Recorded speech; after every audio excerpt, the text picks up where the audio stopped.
বাইরের জাস্ট অবস্থাটা দেখো গাইস, ঠিক আছে? কুয়াশাতে কুয়াশা।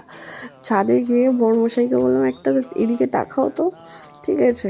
কিছুক্ষণ পর ও তাকালো, ঠিক আছে, দিয়ে একটুখানি পোজ দিল, পোজ দেওয়ার পরে আমি একটু ভিডিও করছি, দিয়ে হাসি দিল, ঠিক আছে, দিয়ে বেরিয়ে পড়লাম। কোথায় যাচ্ছি বলবো লাস্টের দিক করে বলবো, বুঝতে পারবে তোমরা।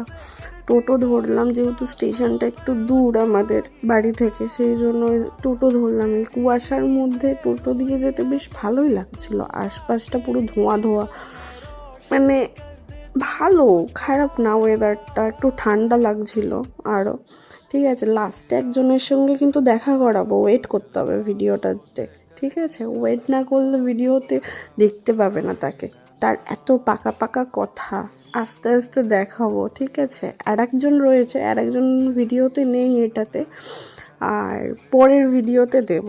ওকে, এখন যাচ্ছি পুরীতে যাচ্ছি, অনেক যাচ্ছি গ্রুপ।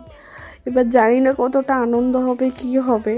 ওই ভিডিও ছাড়ি যেহেতু, তোমাদের দেখাই কি করছি না করছি, টুকটাক জিনিসপত্র সেইগুলোই দেখাচ্ছি। স্টেশনে চলে এসেছি, একটু ফটো নিয়ে তারপর এবার দেখবে পুচকেটাকে, মেন পুচকেটাকে। আমাদের ট্রেনে যেতে যেতে ওদেরকে পাবো, দেন দেখতে পাবে। কিরে এদিকে থাকা,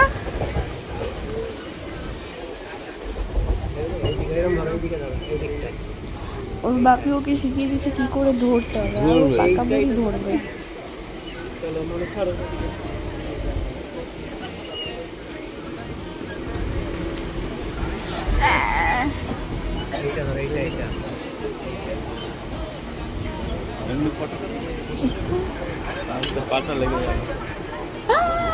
ঝুলে গেছে পুরো, কিন্তু কোলে খোলে।